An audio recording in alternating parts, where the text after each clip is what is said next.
Before we begin this exploration of the forces that forged our modern existence, it is important to note that this narrative was crafted with the assistance of advanced artificial intelligence. If you find value in these deep dives into the mechanics of history, please subscribe to our channel and join our community of thinkers. Now, let us peel back the layers of time to understand the gears that set our world in motion.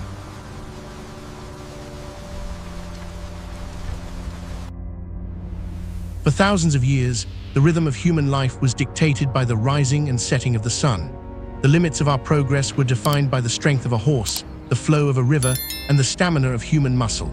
In the year 1700, a farmer in England lived a life that would have been recognizable to a peasant in ancient Rome. Wealth was tied to the land, and the pace of change was so slow that a person might die in a world identical to the one they were born into. This was a world of organic energy, where every ounce of power had to be grown in a field or captured by a sail. We must verify the metes and bounds before ruling. Humanity lived within a narrow ecological corridor, subject to the whims of harvest and the cycles of the seasons. Economic growth was a flat line, barely flickering for centuries as civilizations rose and fell without ever breaking the ceiling of manual labor. Most people never traveled more than 10 miles from their place of birth, living in small, self-sufficient communities. The tools they used were made of wood and bone, and the concept of progress, as we know it today, did not exist. Life was local, manual, and governed by a deep, unwavering silence that we can no longer imagine.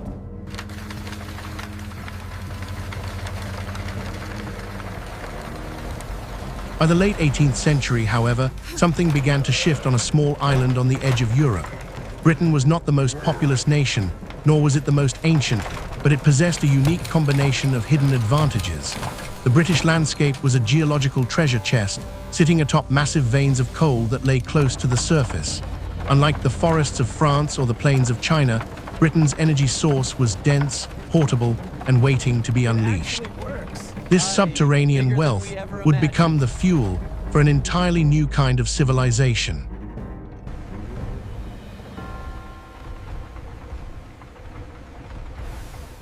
At the same time, the British legal system had evolved to protect the rights of property and the fruits of innovation. While other monarchs could seize wealth at a whim, the British government provided a stable environment for merchants and inventors to take risks. Agricultural efficiency had also reached a breaking point, with new farming techniques allowing fewer people to produce more food. This meant that for the first time in history, there was a surplus of human labor ready to be moved from the fields to the workshops.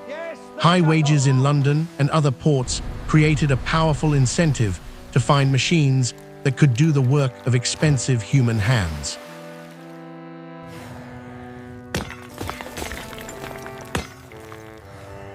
The spark that ignited the explosion was the global demand for cotton textiles. In the early 1700s, Britain was obsessed with colorful fabrics from India, which were cheaper and better than anything made locally. To compete, British entrepreneurs realized they had to find a way to produce cloth faster and more efficiently than the master weavers of the East. This was not a pursuit of science for its own sake, but a desperate race for profit and market share. Innovation became the only way to survive in a world where global trade was suddenly accelerating.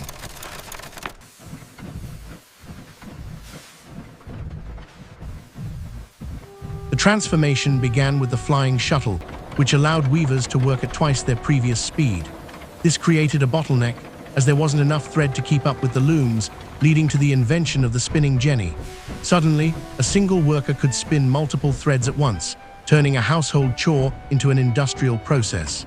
The introduction of the water frame took this a step further, moving production out of the home and into large, centralized buildings. These were the first factories, located near rushing rivers, that provided the power to turn the massive wooden gears.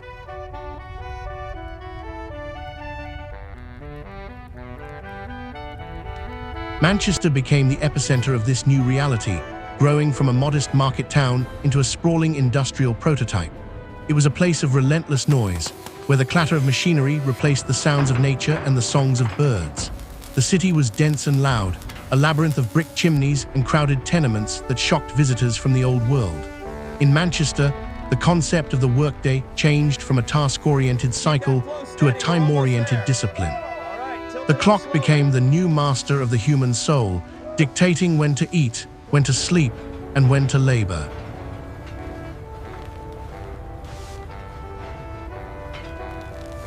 As these factories grew, they faced a critical problem that would change the course of human history. To power the machines and heat the homes, the demand for coal skyrocketed, forcing miners to dig deeper into the earth. Once they reached a certain depth, these mines would inevitably flood with groundwater, making further extraction impossible.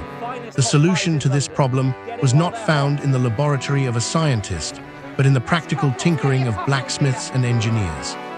Thomas Newcomen built the first crude atmospheric engine in 1712 to pump water out of the mines. We can't keep living like this. Something has to be done.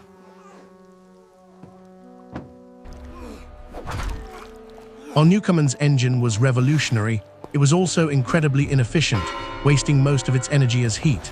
It was not until the 1760s that a young instrument maker named James Watt realized he could improve the design. By adding a separate condenser, Watt tripled the engine's efficiency, turning it from a niche mining tool into a universal power source. Steam power was no longer a servant of the coal mine, it was the master of the factory. For the first time, humanity had found a way to turn heat into motion without relying on the wind or the rain.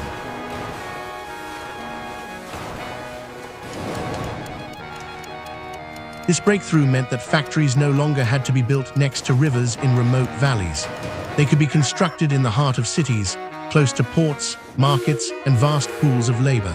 Power became portable, scalable, and entirely independent of the natural world's geography.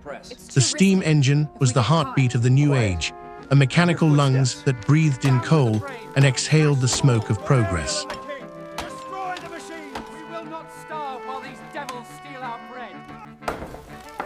It was the moment when humanity finally broke the Malthusian trap, entering an era of seemingly infinite growth.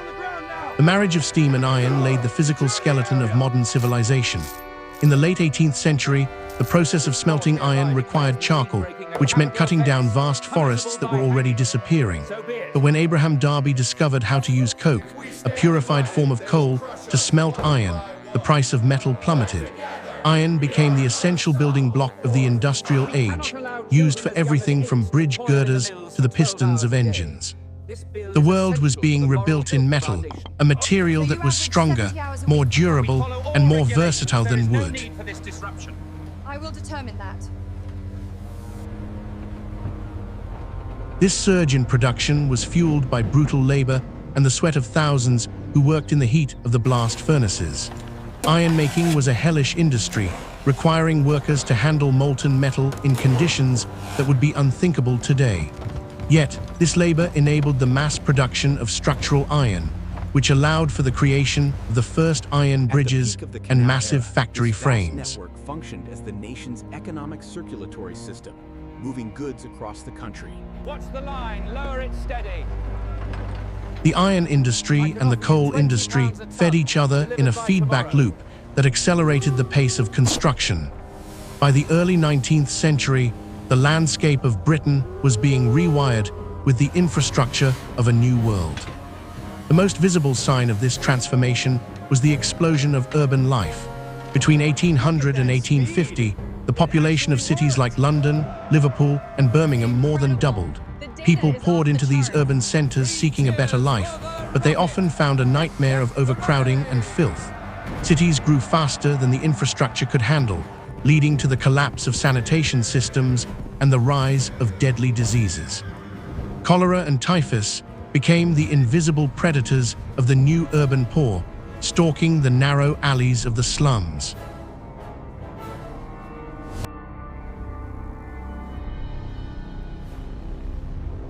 Inside the factories, a new social order was being forged through the discipline of the machine.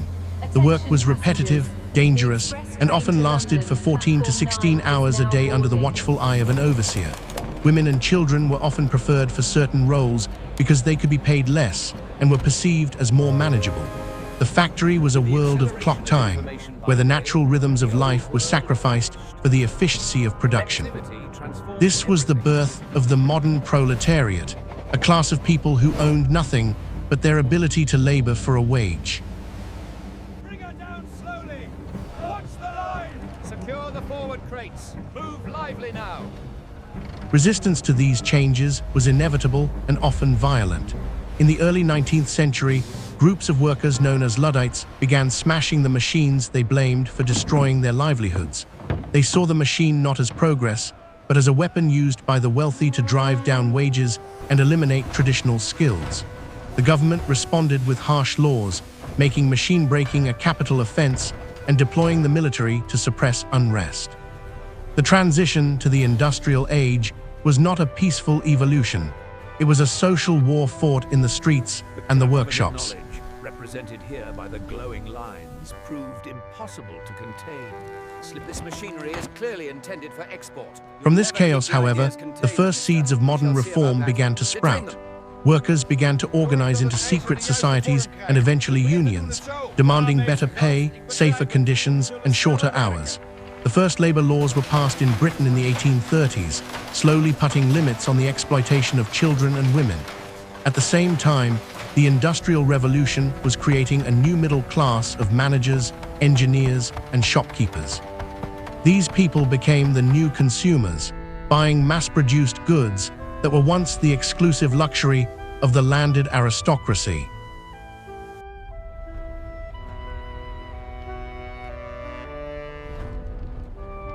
The revolution was not just about making things, it was about moving them. In the early 19th century, canals were the arteries of commerce, slashing the cost of transporting heavy goods like coal and iron. But the real transformation came with the birth of the railway. When George Stephenson's rocket won the Rainhill trials in 1829, it proved that steam could move people and freight across land at incredible speeds. The railway rewired society, linking distant cities and compressing time and space in a way that had never been seen before.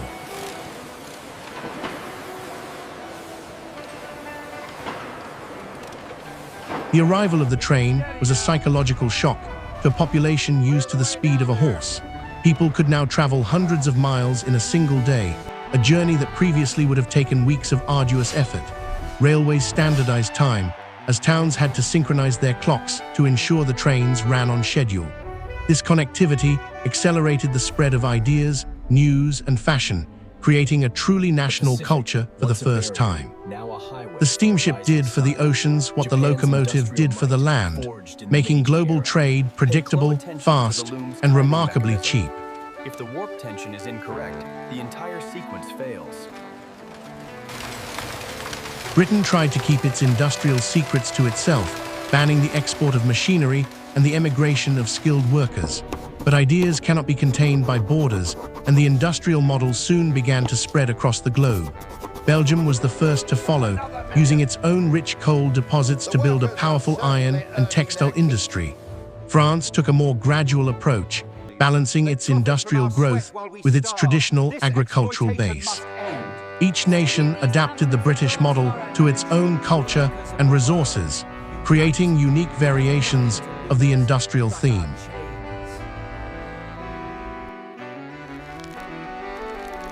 In the mid-19th century, Germany emerged as an industrial powerhouse after its unification in 1871. The German model was built on a foundation of heavy industry, state-sponsored education, and a focus on chemicals and steel. Across the Atlantic, the United States was pioneering the American system of manufacturing, which emphasized interchangeable parts and mass assembly. By the end of the century, the United States had surpassed Britain as the world's leading industrial power. In the East, Japan underwent a deliberate and rapid industrialization during the Meiji Restoration, proving that the revolution was not limited to Western cultures.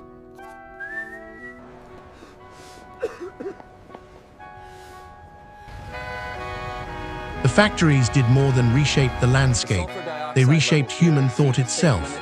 Philosophers like Karl Marx watched the growth of the factory system and saw a fundamental conflict between the owners of capital and the workers. He argued that the industrial system was inherently exploitative and would eventually lead to a global revolution of the working class. At the same time, the Romantic movement in art and literature mourned the loss of nature and the beauty of the pre-industrial world. Poets like William Blake wrote of the dark satanic mills that were scarring the green and pleasant land of England.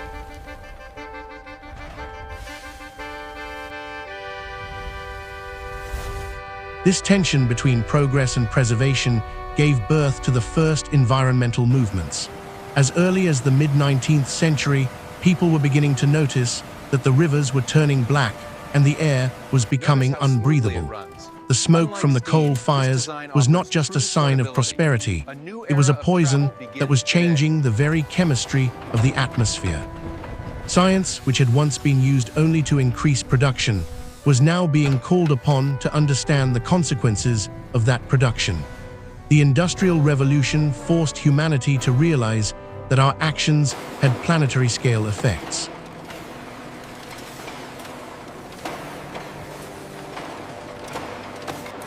Toward the end of the 19th century, a second industrial revolution began to take shape.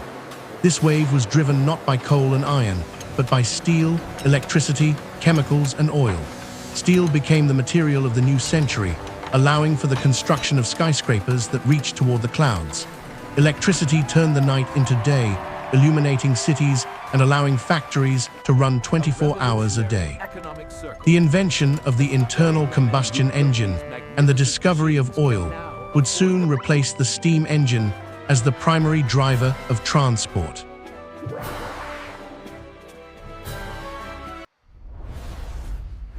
Mass production reached its zenith with Henry Ford's assembly line in the early 1900s. This system turned the worker into a specialized cog in a vast machine, producing goods at a scale and speed that were previously unimaginable. For the first time, the workers themselves could afford to buy the products they were making. This was the birth of mass consumption, a culture where prosperity was measured by the possession of manufactured goods. Communication technology, from the telegraph to the telephone, collapsed the distance between continents, making the world a single, interconnected market.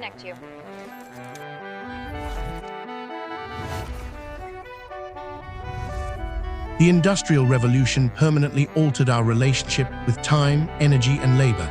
It delivered a level of comfort and health that would have seemed like magic to our ancestors, but it also cast long shadows.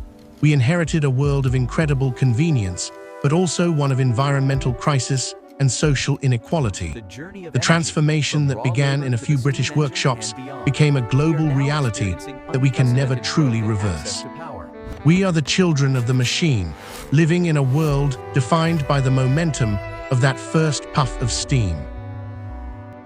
It's remarkable, really, the level of comfort and technology we have now.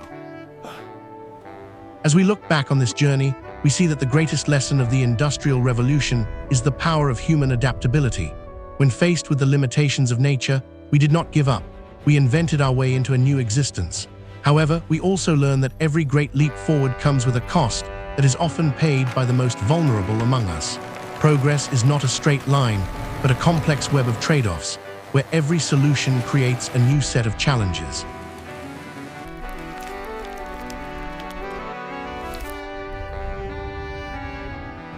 We must ask ourselves, what are we willing to sacrifice for the sake of the next great transformation?